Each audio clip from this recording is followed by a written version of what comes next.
پھینکتے رہو, میں یہ کر سکتا ہوں, میں یہ کر سکتا ہوں, میں یہ کر سکتا ہوں. ابے تو بتا, میں نے کلپ میرا چلا ہے نا کہ روکڑا ہے, خواتین اکثر جو میرا بیان نہیں سن رہی ان کی بات کر رہا ہوں, وہ روکڑا دیکھتی ہیں. تم پیسے کتنے خرچ کر سکتے ہو؟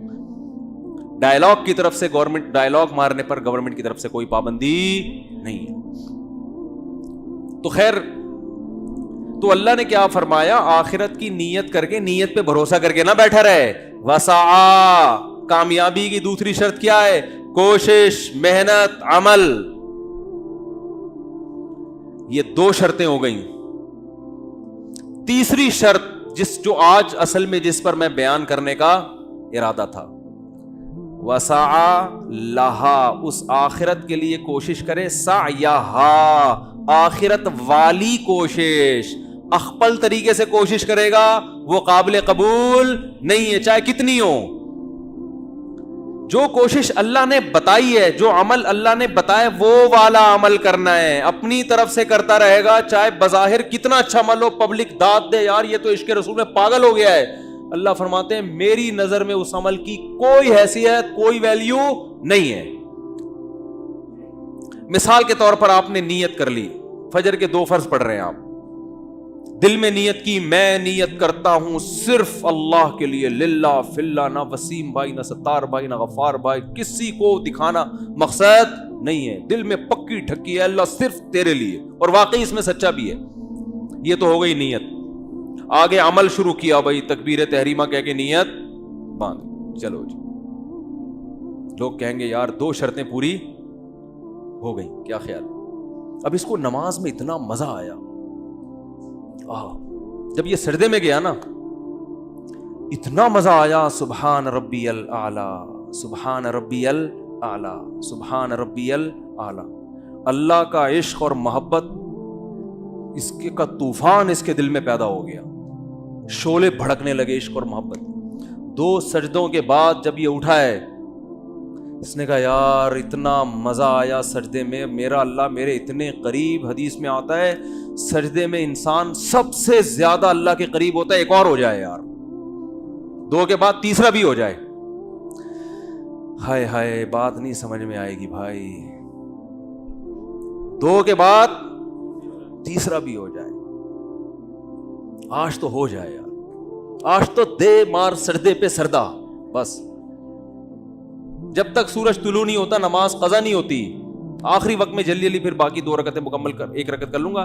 لیکن سجدہ جیسی عبادت جو نماز میں سب سے خوبصورت, اور سبحان ربی الاعلی کی صدائیں, وہ 2 پہ اکتفا نہیں کروں گا, تیسرا بھی ہوگا. امام صاحب اگر ایسا کریں, آپ چھوڑو گے امام صاحب کو؟ بولو گے کیا ہو گیا, ابھی 2 دفعہ پہ کھڑے ہونا تھا, یہ دوبارہ سجدے میں چلے گئے, خیریت؟ پیچھے سے سبحان اللہ, یہ لقمہ دو گے نا, امام صاحب غلطی سے, پاک صرف اللہ ہے, آپ سے غلطی ہو گئی ہے, سبحان اللہ کا یہ مطلب ہے. کوئی اللہ اکبر کہے گا, کوئی بعض لوگ تو جوش میں آگے بولنا شروع کر دیتے ہیں. ایک آدمی, ہمارے استاذ نے واقعہ سنایا, ایک گاؤں میں ایک بندہ عصر کی نماز پڑھا رہا ہے, اور امام صاحب بیچارہ بھول گئے, وہ جہرن تلاوت شروع کر دی. ہوتا ہے نا, بھول جاتے ہیں امام صاحب, زور سے فاتحہ پڑھنا شروع کر دی. پیچھے سے ایک صاحب کہہ رہے ہیں سبحان اللہ, امام صاحب کو سمجھ میں نہیں آیا. ایک صاحب کہتے ہیں العصر, عربی میں نا, تاکہ اردو میں نہ ہو, العصر, کہ بھائی عصر کی نماز چل رہی ہے, کیا ہو گیا. تو اب مجھے ایک بات بتاؤ, 2 کے بجائے جب 3 سجدے کرے گا امام, پبلک چھوڑے گی؟ اب امام صاحب دلیل دیں کہ میں کوئی برا عمل کر رہا ہوں. 2 سجدوں کے بعد تیسرا کر لیا تو سجدہ ہی کیا نا, کوئی چوری تو نہیں کی, کسی کی جیب تو نہیں کاٹی. لوگ اور اتنا لمبا بھی سجدہ نہیں کر رہا, اور اتنے زیادہ بھی نہیں کیے کہ لوگ تھک جائیں. بھائی 2 کے 3 میں سے کوئی اتنا پرابلم نہیں ہے. 1 رکعت میں صرف 3 کر لیے میں نے, باقی میں 2 ہی کروں گا. لیکن اس دفعہ یار کچھ تو اللہ سے تعلق بھی تو کوئی چیز ہوتی ہے, عشق مصطفیٰ اور عشق خدا بھی تو کوئی چیز ہوتی ہے. سجدوں سے روکتے ہو تمہیں شرم نہیں آتی؟ کوئی بھی دلیل. پھر اچھا امام صاحب بہت زیادہ فنٹر گیری شروع کریں اور بولیں اسلام میں دکھاؤ تیسرا سجدہ بھی حرام ہے, یہ دکھاؤ کسی حدیث میں. 2 کے بعد تیسرا سجدہ کے ناجائز ہونے کی دلیل بتاؤ, کوئی بتا سکتا ہے؟ ہمارے علم میں تو کوئی حدیث نہیں جس میں 2 کے بعد آپ نے تیسرے سے منع کیا ہو. بس یہی حدیث کے نبی نے کتنے کیے ہیں؟ 2. کیونکہ وسع کوشش کی ہے، سا یہاں آخرت والی کوشش، آخرت والی وہ ہے جو اللہ اس کے رسول نے بتائی ہو. اب اگر 2 کے بعد تیسرا سردہ کر لیا تو یہ اخپل کوشش ہوگی، یہ اللہ رسول کی بتائی ہوئی کوشش نہیں ہوگی. جنت اللہ کی اخپل جنت ہے تو اللہ کے بتائے ہوئے طریقے سے ملے گی. آپ کے اخپل طریقوں سے آپ کی اخپل چیزیں مل جائیں گی، آپ کو اللہ کی بنائی ہوئی چیزیں بولو نہیں ملیں گی. تو اس کی کوئی دلیل نہیں ہے. بھائی یہی دلیل ہے کہ قرآن نے کہا ہے کہ کوشش وہ کرنی ہے جو اللہ رسول نے بتائی. تو اللہ رسول نے ہمیں بتا دیا کہ کس دن خوشی منانی ہے. صحیح ہے نا؟ وہ کون سے دن ہیں عبادت والے، عبادت جن میں خوشی عبادت ہے. صحیح بخاری مسلم کی حدیث، آپ صلی اللہ علیہ وسلم نے فرمایا لکل قوم عید، ہر قوم کے لیے ایک عید کا دن ہوا کرتا ہے. ولنا عیدان، اور ہمارے لیے 2 عیدیں ہیں، عید الفطر اور عید الاضحیٰ. تو وسع لہا سعیہا، یہ کون سی شرط ہو گئی؟ 3 شرط. اذان جب ہم دیتے ہیں، لوگ کہتے ہیں اذان سے پہلے یہ پڑھنے میں کیا حرج ہے، وہ پڑھنے میں. بھائی اذان A to Z کمپلیٹ اللہ اس کے رسول نے بتایا، نہ اس سے پہلے کچھ پڑھنا ہے نہ اس کے بعد. اس کے بعد اگر دعا ہے تو وہ آہستہ ہے. حضرت بلال نے کبھی اذان کے بعد بلند آواز سے اذان کی دعا نہیں پڑھی، اللہم رب ہذہ الدعوۃ التامہ، یہ کبھی حضرت بلال نے اونچی آواز سے نہیں پڑھی. تو نہ اذان سے پہلے کچھ اونچی آواز سے، نہ اذان کے بعد، کمپلیٹ بتا دی. اللہ اکبر سے شروع ہوگی، لا الہ الا اللہ پہ ختم. تو جو مؤذن یہ والی اذان دے گا تو اس نے نیت بھی درست کی اذان میں کہ اللہ کے لیے اذان دے رہا ہوں، کوشش بھی کی کہ اذان دی، اور کوشش بھی وہ جو آخرت کی کوشش جو کمپلیٹ. اب اگر کوئی مؤذن صاحب کھڑے ہوں اور وہ اذان دے، جب آخر میں پہنچے لا الہ الا اللہ، اس کے بعد انہوں نے کہا محمد الرسول اللہ، آپ پکڑو گے کہ نہیں پکڑو گے؟ بولو بھائی. مؤذن صاحب کو کہو گے بھائی لا الہ الا اللہ پہ آج تک سنا تھا اذان، تو یہ محمد رسول اللہ پہ کیوں ختم ہو رہی؟ اب مؤذن صاحب دلیل دیں کہ نبی نے کہیں منع کیا ہے کہ لا الہ الا اللہ کے بعد محمد رسول اللہ نہیں کہنا، کہیں منع ہے؟ تو آپ دکھا سکتے ہو؟ بولو نہیں دکھا سکتے. دوسرا وہ کہے کہ میں نے کوئی غلط بات کہی ہے، آپ کہو گے نہیں بھائی محمد رسول اللہ تو ہمارے ایمان کا حصہ ہے صلی اللہ علیہ وسلم، یہ تو ہمارے ایمان کا جزو ہے. آپ کو اچھا پورا کلمہ لا الہ الا اللہ، یہ پورا کلمہ لا الہ الا اللہ محمد رسول، جب غیر مسلم مسلمان ہوتا ہے تو جب لا الہ الا اللہ پڑھواتے ہو، یہ لا الہ الا اللہ محمد رسول اللہ پڑھواتے کہ بھائی لا الہ الا اللہ محمد رسول اللہ پڑھواتے ہیں. تو جب اتنے سارے میں نے دلائل دے دیے تو پھر ان وہابیوں کے چکر میں نہیں آنا. ان کو صرف توحید آتی ہے، نبی سے عشق نہیں ہے. یہ اذان میں نبی کا نام لینا پسند نہیں کرتے وہابڑے. یہ کہتے ہیں لا الہ الا اللہ پہ اذان ختم کرو. اگر کسی نے عشق مصطفیٰ میں محمد رسول اللہ پہ ختم کر دی تو یہ عشق ہے اس کا، اس کو اپنے عشق کا اظہار کرنے دو. کرنے دو گے؟ نہیں کرنے دیں گے. ابے عشق اظہار کا وہ طریقہ جو نبی سے منقول نہیں ہے، وہ عشق نہیں ہے، وہ عشق کا لیبل ہے. شرط ایمان مصطفیٰ سے والہانہ پیار ہے. شاعر نے بڑا پیارا کلام کیا، حضرت مجذوب رحمۃ اللہ علیہ کا شعر ہے یہ، کہ ایمان کی شرط یہ ہے کہ مصطفیٰ صلی اللہ علیہ وسلم سے والہانہ پیار ہونا چاہیے. تھوڑا موڑا پیار اللہ کو قبول نہیں ہے، والہانہ. لیکن والہانہ پیار کی ڈیفینیشن کیا ہے؟ پیار لیکن پیروی ہے، پیروی دشوار ہے. پیار نام ہے، پیروی کو فوکس کرنا.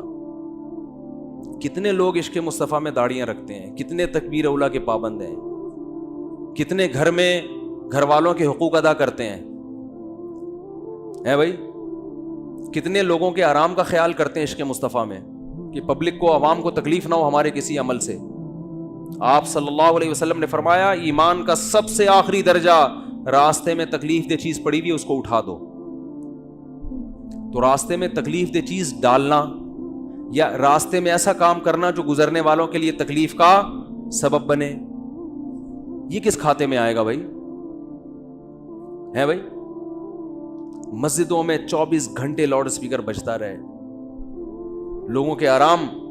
میں جمعے کے بیان میں باہر کا اسپیکر آن بولو نہیں کرتا. حالانکہ بعض پڑوسیوں نے کہا کھول دے اسپیکر، ہم سنتے تھے. میں نے کہا آپ سنتے تھے، سارے دنیا تھوڑی سنتی تھی، بہت سے لوگ نہیں سننا چاہتے ہوں گے، تو ٹھونسے کیوں اپنی بات ان کے کان میں. اب اس پہ آپ کو کہ اچھی بات سنا رہے ہیں تو وہ بھی اچھی بات کرنے پر ثواب ملتا ہے، ٹھونسنے پر ثواب نہیں ملتا. ہر وقت ہر آدمی کو نہیں زبردستی اپنی بات اس کے کان میں ڈالی جاتی. آرام کا بھی خیال کیا گیا ہے، لوگوں کے آرام کا خیال کیا گیا ہے کہ کسی کو تکلیف نہ ہو، کسی کو کے آرام میں خلل واقع نہ ہو. تو خیر یہ بات میں جلدی سے کمپلیٹ کر دوں. یہ 4 شرطیں. چوتھی شرط کوشش کون سی ہوگی؟ آخرت والی کوشش. آگے فرمایا وَهُوَ مُؤْمِنٌ، یہ چاروں عمل کے بعد ایمان بھی ہو اس میں، توحید پرست ہو، جس کو اصطلاح میں ایمان کہا جاتا ہے. توحید کا منکر نہ ہو، ختم نبوت کا منکر نہ ہو، کوئی اسلام کے بنیادی عقیدے کا منکر نہ ہو. اسلام کے بنیادی عقائد میں توحید، ما فوق الاسباب، مدد صرف کون کرتا ہے؟ اللہ. اگر کوئی شخص مشرک ہے، کتنا ہی اچھا عمل کر لے، قرآن کہتا ہے اعمالہم کرماد اشتدت بہ الریح فی یوم عاصف. مشرک کا عمل ایسا ہے جیسے راک کا ڈھیر، دیکھنے میں بہت بڑا لگے گا، وزن اس کا چھٹانک کا بھی نہیں ہوگا، پھونک مارو گے اڑ جائے گا. آج شرک ہول سیل کے حساب سے ہو رہا ہے کہ نہیں ہو رہا؟ نعت میں پتہ ہی نہیں چلتا کہ یہ اللہ کی حمد و ثنا ہو رہی ہے، یہ نبی کی تعریف ہو رہی ہے. کوئی فرق ہی نہیں چھوڑا اللہ اس کے رسول میں. عالم الغیب بھی بنا دیا، مشکل کشا بھی بنا دیا، حاجت روا بھی بنا دیا. ایاک نعبد و ایاک نستعین، اے اللہ ہم تیری ہی عبادت کرتے ہیں اور صرف تجھ سے مدد طلب کرتے ہیں. یا ایھا الناس، اے لوگو، انتم الفقراء الی اللہ، تم سب کے سب فرشتے، پیغمبر، کیا مسلم کیا غیر مسلم، سب کے سب محتاج ہو اللہ کے در کے. کہتے ہیں اللہ اور بندہ کا فاصلہ بہت ہے، تو مانگنے کے لیے درمیان میں کیا ہونا چاہیے؟ واسطہ. یہ دلیل کہاں سے نکالی آپ نے؟ ایک صاحب بیان کر رہے تھے کہ جیسے آگ اور پانی میں ڈیفرنٹ بہت ہے، تو جب پانی سے آگ کو گرم کرنا ہوتا ہے تو درمیان میں دیگچی کا واسطہ ہوتا ہے. تو ہمیں اللہ تک پہنچنے کے لیے، یعنی اپنی پکار اللہ تک پہنچانے کے لیے کس کا واسطہ چاہیے؟ نبی کا. پہلے نبی سے مانگیں گے، پھر نبی وہاں پہنچائیں گے. یہ لاجک کہاں سے نکالی آپ نے؟ قرآن تو کہہ رہا ہے نحن اقرب الیہ من حبل الورید. نبی واسطہ ہیں اس طور پر کہ بندے کو اللہ سے ملا دیتے ہیں. دیکھو آپ کسی کو تلاش کر رہے تھے، نہیں ملا، کوئی شخص آپ پر احسان کر کے آپ کو ڈائریکٹ کر دیتا ہے کہ بھئی یہ ہے، ان سے ملنا ہے آپ نے، یہ میں ڈائریکٹ کر دیا. تو یہ واسطہ ہے، مگر یہ واسطہ دونوں کو آپس میں ڈائریکٹ کرنے کے لیے کہ تاکہ اب ان دونوں کے درمیان کوئی واسطہ نہ رہے. تو لوگ اللہ کو بھول چکے تھے، اللہ کی معرفت نہیں تھی، اللہ کو جانتے نہیں تھے. آپ صلی اللہ علیہ وسلم واسطہ بنے اور امت کو اللہ سے جوڑ دیا اور بتا دیا کہ ڈائریکٹ کس سے مانگنا ہے؟ اللہ سے. تو واسطہ اس معنی میں ہے کہ اللہ سے ملانے کا واسطہ ہے. جب ملا دیا تو پھر اگر آپ کہتے ہیں درمیان میں بھی واسطہ چاہیے، تو پھر نبی کا جو مشن تھا وہ معاذ اللہ وہ غلط ہو جائے گا. مشن تو تھا ہی ملانا. قرآن کی آیت ہے وَأَنَّ الْمَسَاجِدَ لِلَّهِ فَلَا تَدْعُوا مَعَ اللَّهِ أَحَدًا. سجدہ گاہیں یعنی مسجدیں صرف اللہ کی ہیں، اللہ کے ساتھ کسی کو مسجدوں میں مت پکارو. اور مسجدوں ہی میں لکھا ہوتا ہے پکار کے ساتھ اللہ کے ساتھ اللہ کے علاوہ کا نام. کسی نے کچھ لکھا، کسی نے یا علی مدد لکھا، کسی نے یا رسول اللہ مدد لکھا، مختلف. اور آیت درمیان میں لکھی ہوتی ہے کہ مسجدیں اللہ کے لیے، اللہ کے ساتھ کسی کو مت پکارو. یہ کیا ہو رہا ہے بھائی؟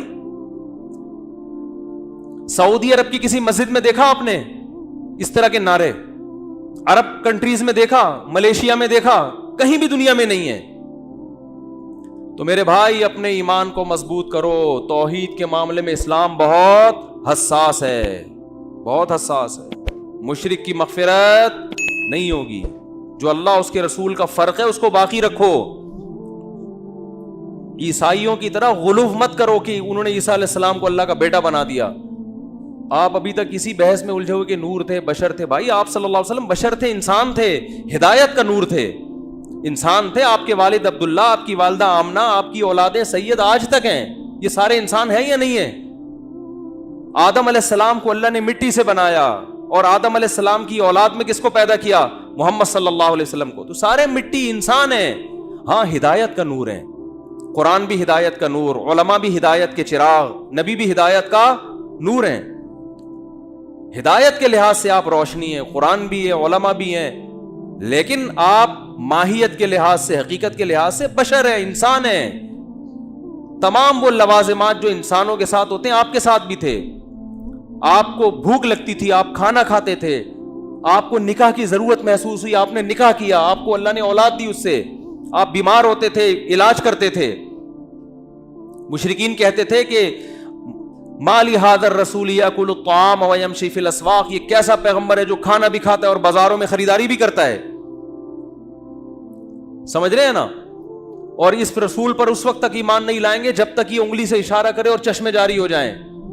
تو قرآن نے کیا جواب دیا؟ قل سبحان ربی, اے نبی ان سے کہہ دو میرا رب ہر عیب سے پاک ہے, میں تو عاجز ہوں. ہل کنت الا بشر رسولا, میں نے کب دعویٰ کیا میں یہ سب کچھ کر سکتا ہوں؟ میں تو ایک بشر ہوں, انسان ہوں, پیغمبر ہوں, میرا یہ دعویٰ ہی نہیں ہے. پھر آپ کہہ سکتے پھر چاند کے 2 ٹکڑے کیوں کیے؟ وہ اللہ نے کیے, وہ نبی نے نہیں کیے. بعض دفعہ اللہ اپنی نشانی دکھاتا ہے اپنے بندوں کے ہاتھ پہ. تو اللہ نے کہا اے محمد صلی اللہ علیہ وسلم آپ اشارہ کرو میں توڑ دوں گا تاکہ ان کو یقین آ جائے. اختیارات نہیں دیے, نہ چاند کو ٹکڑے کرنے کے, نہ زمین سے چشمے جاری کرنے کے. جیسے حضرت موسیٰ کے پاس لاٹھی کو سانپ بنانے کے اختیارات نہیں تھے, لیکن بنتی تھی لاٹھی, ان کے ہاتھ میں سانپ بنتی تھی, اشدہا بنتی تھی, سمندر کے 2 ٹکڑے کرتی تھی. اللہ کرتا تھا, نہ لاٹھی کرتی نہ موسیٰ کا. اگر موسیٰ کو, حضرت موسیٰ علیہ السلام کو یہ اختیار ہوتا کہ وہ لاٹھی سے سمندر کے 2 حصے کر دیں, تو پھر حضرت موسیٰ سمندر اور دریا کے کنارے کھڑے ہو کر پریشان نہ ہوتے اور بنی اسرائیل پریشان نہ ہوتے. اے یا موسیٰ انا لمدرکون, پیچھے فرعون مارے گئے. وہ کہتے ہیں موسیٰ آپ کے پاس تو لاٹھی, آپ تو جب چاہیں جو چاہیں کر لیتے ہیں, کچھ کر لے. کہنا یار یہ لاٹھی کو تو سانپ بنتے دیکھا, وہ تو کچھ دیکھا نہیں, پتہ نہیں یہ سانپ کیا کرے گا یہاں پہ. اور حضرت موسیٰ بھی پریشان, لیکن کیا فرماتے ہیں؟ ان معی ربی, میرے ساتھ میرا رب ہے, کچھ نہ کچھ کرے گا وہ. تو لاٹھی کو سے سمندر کو ٹکڑے کرنے کا اختیار ہوتا تو یوں کر دیتے اسی وقت, اللہ سے تھوڑی پوچھتے. اللہ نے فرمایا اے موسیٰ اس دریا پہ اس لاٹھی کو مار, بس پھر دیکھ کیا ہوتا ہے. لاٹھی کو سانپ بنانے کا بھی حضرت موسیٰ کو اختیار نہیں تھا. تھوڑا سا ٹھہر جائیں, چھٹی کا دن ہے نا, 2-4 طرح گریوی بھی تو دیکھو, ہر جگہ گریوی چل رہی ہے یار, گریوی چل رہی, فری میں چلتی ہے گریوی. پھر پکڑائی میں نہیں, آواز کافی رش ہے تو پکڑائی میں نہیں آؤ گے آپ لوگ. تو بس ابھی ختم کر رہا ہوں یہ بات کر کے. تو حضرت موسیٰ کو لاٹھی کو سانپ بنانے کا اختیار نہیں تھا, ورنہ پہلی دفعہ جب حضرت موسیٰ سے ملاقات ہوئی اللہ کی, اللہ نے موسیٰ علیہ السلام سے کوہ طور پہ فرمایا وما تلک بیمینک یا موسیٰ, موسیٰ یہ ہاتھ میں کیا ہے؟ فرمایا لاٹھی ہے. اتوکأ علیہا, پتے جھاڑتا ہوں کیونکہ اس کا تو نے مجھے اختیار دیا ہے, جب چاہوں پتے جھاڑ لوں, وہ میں تجھ سے پوچھتا نہیں ہوں. وہش بہا علی غنمی ہی عصای اتوکأ علیہا, اس سے میں ٹیک لگاتا ہوں. ٹیک لگانے سے پہلے میں تجھ سے پوچھتا نہیں ہوں. ہر کام سے پہلے تھوڑی انسان اللہ سے پوچھتا ہے, کیونکہ اللہ کی طرف سے پرمیشن ہے بھائی, کیونکہ مجھے تو نے اختیار دیا ہے کہ جب چاہوں اسے ٹیک لگا لوں, جب چاہوں اس سے احش بہا علی غنمی, بکریوں پہ پتے جھاڑوں. ولی فیہا معارب اخری, اور بہت سارے کام ہیں. اللہ نے فرمایا آج تو اس کو زمین پہ ڈال. یہ نہیں کہا اس کو سانپ بنانا بھی آتا ہے. اگر اللہ پوچھتے, حضرت موسیٰ فرماتے ہیں اللہ یہ تو میں نے نہیں کیا کبھی. اس لیے اللہ نے فرمایا اس کو زمین پہ ڈال. جب زمین پہ ڈالا, قرآن کے الفاظ ہیں فَإِذَا حَيَّةٌ تَسْعَىٰ, سانپ بن کے دوڑنے لگی. چونکہ حضرت موسیٰ نے نہیں بنایا تھا سانپ, حضرت موسیٰ گھبرا گئے, اور اللہ قرآن کہتا ہے موسیٰ علیہ السلام خوف سے بھاگے ہیں, وَلَمْ يُعَقِّبْ, پیچھے مڑ کے نہیں دیکھ رہے. یہ قرآن کے الفاظ ہیں. خود بنایا ہوتا تو ان کو پتا تھا بھائی میں خود لاٹھی کو سانپ بنا بھی سکتا ہوں اور سانپ کو ریورس کر کے دوبارہ لاٹھی بنا سکتا ہوں, پھر یہ خوف ہوتا. بھاگ رہے ہیں کہ بھائی تو سانپ بن گیا. یا موسیٰ اقبل, اے موسیٰ واپس پلٹ, ولا تخف, ڈر نہیں, سنعیدها سیرتها الاولی, تو اس کو پکڑ لے, ہم اس کو دوبارہ لاٹھی بنا دیں گے, ہم بنائیں گے لاٹھی اس کو. یہی وجہ ہے کہ حضرت موسیٰ نے لاٹھی کو سانپ بنتے دیکھا, مگر پھر بھی ہر دفعہ اللہ کی وحی کا انتظار کرتے تھے. جادوگروں نے جب رسیاں پھینکی ہیں اور ہزاروں سانپ بن کے موسیٰ علیہ السلام کی طرف دوڑی ہیں. تو قرآن کہتا ہے فَأَوْجَسَ فِي نَفْسِهِ خِيفَةً مُوسَىٰ, موسیٰ کے دل میں خوف پیدا ہوا یہ سانپ مجھے کھا نہ جائیں. حالانکہ درجنوں بار لاٹھی کو سانپ بنتا دیکھ چکے تھے.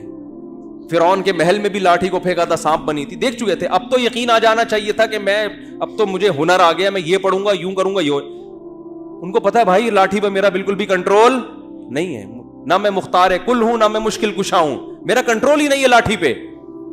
اس لیے ڈر گئے, گھبرا گئے کہ اب کیا ہوگا, سانپ کھا جائیں گے.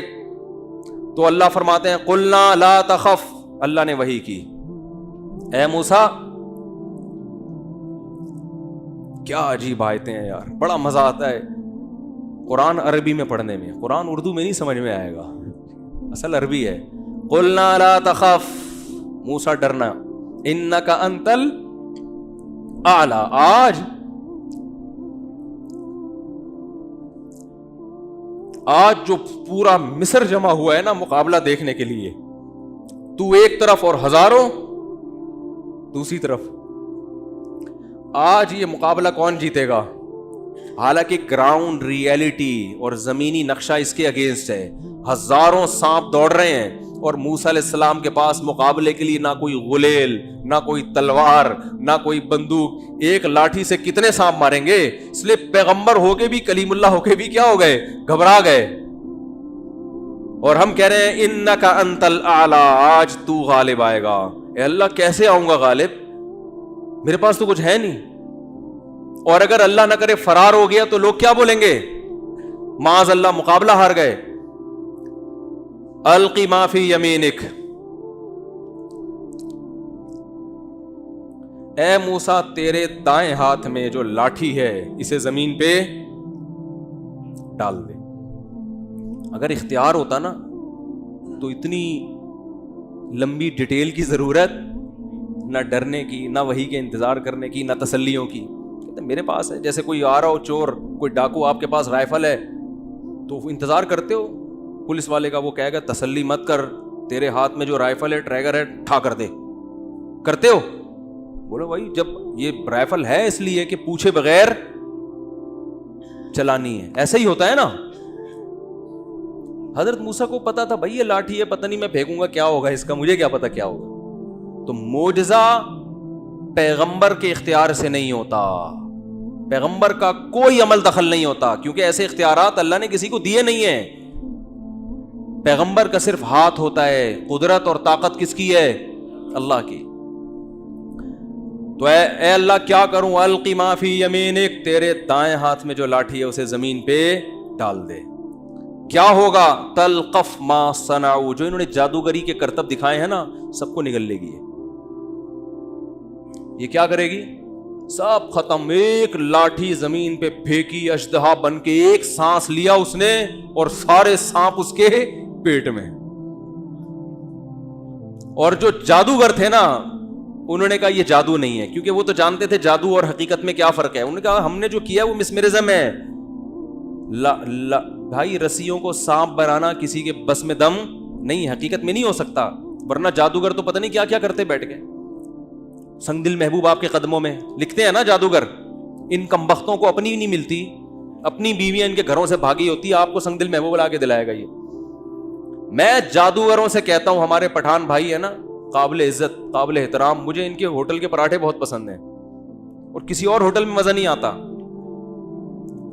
تو میں ان جادوگروں سے کہتا ہوں یار تو کسی پٹھان بھائی کے ہوٹل سے فری میں ایک پراٹھا اٹھا کے لے آ, خالی پیسے دیے بغیر. جو کسی ہوٹل سے پراٹھا لا کے آپ کے سامنے ڈش میں نہیں رکھ سکتا, وہ محبوب جو سنگ دل بھی ہو اس کو آپ کے قدموں میں لا کے کہاں سے ڈالے گا یار؟ کچھ عقل کی بات ہے. مت برباد کرو اپنے آپ کو ان عاملوں پر. ان سے بولو پہلے تو پراٹھے پہ تجربہ کر. وہ ہوٹل والا تیرے ایسی چترول لگائے گا نا جب تو لے کے جا رہا ہوگا, تو جن لے کے جائے بھوت لے کے جائے وہ نہیں چھوڑے گا.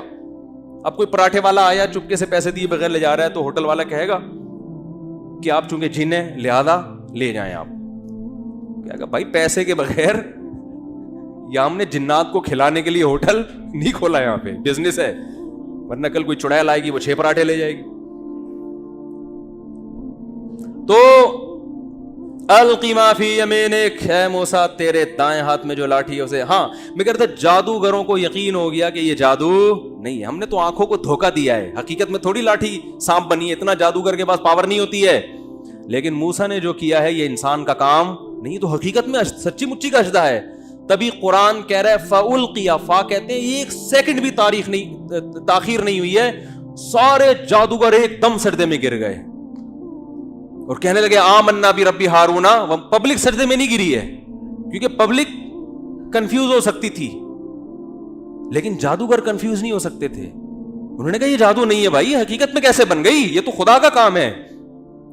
سارے جادوگر سجدے میں گرے اور کہنے لگے آمنا برب ہارون و موسیٰ، ہم موسیٰ اور ہارون کے رب پر ایمان لائے. وضاحت بھی کر، اگر وہ کہتے ہیں نا رب پر ایمان لائے، فرعون کہتے ہیں اچھا خوش فہمی آتا ہے، رب مجھے ہی کہہ رہے ہیں. نا موسیٰ اور ہارون کے رب پہ.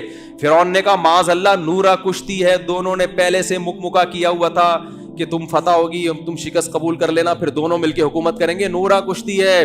لأقطعن ایدیکم وارجلکم من خلاف. فرعون نے جادوگروں سے کہا ہاتھ پاؤں کاٹ کے سولی پہ لٹکا دوں گا. تو جادوگر نے کہا قبول ہے، لٹکا دے. اگر یہ نورا کشتی ہوتی جادو موت قبول نہ کرتے. سیاسی لوٹے جب مفاد کی وجہ سے لڑکتے ہیں تو جہاں مفاد زیادہ ہوگا وہاں لڑکیں گے کہ نہیں لڑکیں گے؟ کیا خیال ہے بھائی جب مفاد ہی اصل ہے تو جب فرعون نے کہا لٹکا دوں گا تو وہ کہہ سکتے تھے کہ ہمارا تو مقصد مصر کی حکومت تھی، قتل ہی ہو گئے تو کیا فائدہ، تو وہ کہتے تھے فوراً رجوع کر لیتے. لیکن انہوں نے کہا فقضی ما انت قاض، اے فرعون سولی پہ لٹکانا تو دور کی بات ہے، تو جو کر سکتا ہے ٹکڑے بنا کے آگ میں ڈال دے، کر لے. کیونکہ ہم نے جو دلائل دیکھے نا، ما جاءنا من البینات، موسیٰ کے برحق ہونے کے جو دلائل ہم نے دیکھے ہیں نا، ان دلائل کے مقابلے میں تیری دھمکیاں ہم پہ اثر نہیں کریں گی. اور پھر کہنے لگے اس سے تو شہادت ہے، مر گئے تو اور کیا چاہیے، اس کا فائدہ کیا ہوگا. یغفر لنا خطایانا، ہمارا رب ہماری خطاؤں کو کیا کر دے گا اس شہادت کے بدلے، معاف. تو فری پھوکٹ میں مختصر جنت، نہ نماز نہ روزہ نہ زکوٰۃ، کچھ بھی نہیں. ادھر ایمان قبول کیا ادھر جنت. تو فرعون کو کہہ رہے ہیں بھائی یہ بہت بہترین پیکیج ہے، ہمیں یہ پیکیج فوراً سے پہلے چاہیے. بہت مشکل ہے بات سمجھانا بھائی، بہت مشکل ہے. میرا خیال ہے اب بھی سمجھ میں نہیں آیا تو پھر پولیس بھی نہیں سمجھا سکتی، پولیس بھی نہیں سمجھا سکتی، رینجرز بھی نہیں سمجھا سکتی، فوج بھی نہیں سمجھا سکتی. پھر اللہ ہی سمجھائے گا، لیکن پھر وہ ابھی نہیں سمجھائے گا، وہ قبر میں سمجھائے گا. وہ کہہ رہے تھے نا میں نہیں بتاؤں گا، تو لوگوں نے کہا جب انتقال ہوا تو اب آپ سب بتائیں گے. کیا خیال ہے؟ یہ سب کے بارے میں کہ کسی مخصوص شخصیت کے بارے میں نہیں. بعض لوگ کہتے ہیں نا میں نہیں بتاؤں گا. جب ان کا انتقال ہوا تو لوگوں نے فیس بک پہ پوسٹ بنائی تھی اب آپ سب کچھ بتائیں گے. پہلے ہم صرف آپ سے ایک چیز پوچھ رہے تھے کہ کرونا کا علاج بتا دو، آپ کہتے ہیں میں نہیں بتاؤں گا. اب آپ کیا کریں گے؟ یہ ٹھیک ہے، یہ ایک مخصوص شخصیت کا یہ مقولہ ہے، لیکن مراد اس سے سب ہیں کہ جو دنیا میں نہیں بتا رہے ہوتے نا، نہیں سمجھ میں آ رہا ہوتا. میرا مقصد کسی شخصیت کا مذاق اڑانا نہیں ہے کہ آپ سمجھے میں ان ضمیر نقوی صاحب کا مذاق اڑا رہا ہوں. میں ایک مثال دے رہا ہوں کہ بھائی آپ جتنا بھی کہہ لیں میں نہیں بتاؤں گا، قبر میں جا کے اب آپ کیا کریں گے؟ سب بتائیں گے.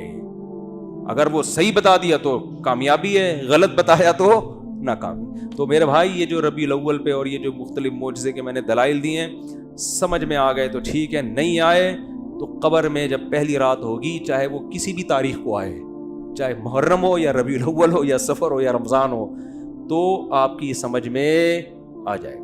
ایک چٹکلا سنا کے بات ختم کر دوں، بالکل اسٹیمپ لگ جائے گی، مزہ آ جائے گا. وہ ایک آدمی گدھا لے کے جا رہا تھا بیچنے کے لیے.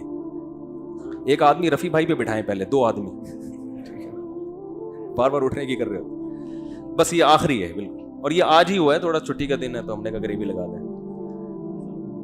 ایک آدمی گدھا بیچنے جا رہا تھا اور لوگوں نے پوچھا کیا کر رہا ہے؟ کہہ رہا ہے بازار میں گدھا بیچوں گا، ٹھیک ٹھاک پیسے ملیں گے، اچھے ریٹ ملیں گے. اس نے کہا انشاءاللہ کہہ دے کہ اللہ نے چاہا تو. اس نے کہا انشاءاللہ کہنے کی کیا ضرورت ہے، گدھا نسلی گدھا ہے، میرے پاس ہے، بازار میں اس کی ویلیو ہے، کسٹمر کھڑے ہوئے ہیں، تو انشاءاللہ ماشاءاللہ کیا ہوتا ہے. جیسے لبرل لوگ کہتے ہیں نا انشاءاللہ ماشاءاللہ کیا ہوتا ہے، سب کچھ سیٹ ہے. اللہ کی قدرت، کوئی گدھا چھین کے لے گیا اس سے، واپس آ رہا ہے وہی بندہ ملا، ہاں بھائی گدھا کہاں گیا؟ کہہ رہے ہیں انشاءاللہ گدھا لے کے جا رہا تھا، ارادہ یہ تھا کہ انشاءاللہ کوئی کسٹمر مجھ سے خریدے گا، ارادہ یہ تھا کہ انشاءاللہ اچھی قیمت ملے گی، لیکن ماشاءاللہ کوئی بندہ لے کے بھاگ گیا۔ اس نے کہا میرے بھائی اب انشاءاللہ ماشاءاللہ لگانے کا فائدہ تو میرے بھائی اب سمجھ میں آ جائے تو ٹھیک ہے، ورنہ قبر میں بولو گے ماشاءاللہ مفتی صاحب کا بیان بہت اچھا تھا، فرشتے سے کہو گے۔ اور انشاءاللہ ایک دفعہ زندگی مل گئی تو پراپر طریقے سے اس پر عمل کریں گے، انشاءاللہ بھی ماشاءاللہ بھی، فرشتہ کہے گا اب ٹائم گزر چکا ہے۔ اللہ تعالیٰ عمل کی توفیق عطا فرمائے۔